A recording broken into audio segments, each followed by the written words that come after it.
C'est l'altération progressive des roches, sous l'effet du soleil, de la pluie, du vent, des animaux et des plantes, qui crée le sol qui se trouve sous nos pieds. Et cette altération, elle demande du temps. Beaucoup de temps. Tiens-toi bien. Il faudrait 500 ans pour créer 5 cm de sol. 500 ans, ça paraît fou. C'est pour ça qu'on dit que le sol est si précieux. Pas seulement.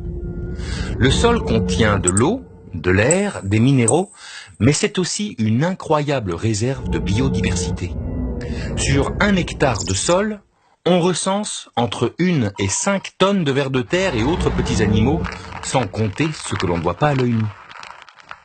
1 gramme de terre contient près d'1 milliard de bactéries appartenant à plusieurs centaines de milliers d'espèces différentes.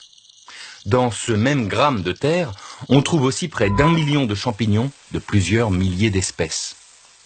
Bref, pour faire simple, dans une cuillère à soupe de terre, il y a plus d'êtres vivants que d'êtres humains sur la planète. Et ce patrimoine vivant inestimable est encore très peu connu. Ouh là là, ça en fait du monde. Oui, et c'est grâce à toute cette biodiversité que nos sols sont si fertiles et qu'ils nous rendent des services inestimables. En premier lieu, bien sûr, ils nous donnent à manger. C'est déjà pas mal, mais c'est loin d'être tout.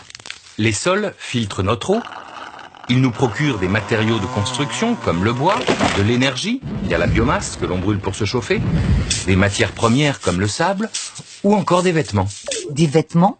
Oui, des vêtements, grâce aux fibres textiles qui poussent sur le sol, comme le coton par exemple. Ils nous fournissent même des médicaments. 70% des antibiotiques que l'on utilise aujourd'hui ont été mis au point à partir d'organismes issus du sol. Pourtant, tout ce patrimoine extraordinaire qu'est le sol est menacé. Laisse-moi deviner. C'est à cause de l'homme, je suppose. Malheureusement, oui.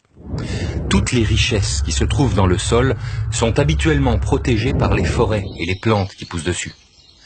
Mais chaque année, 13 millions d'hectares de forêts sont défrichés dans le monde.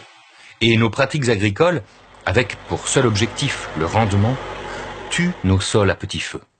En laissant les champs sans protection après récolte, on accélère leur érosion. Chaque année, 24 milliards de tonnes de sol fertile sont emportées par les pluies et le vent dans le monde. Cela fait 3,4 tonnes de sol en moins par habitant.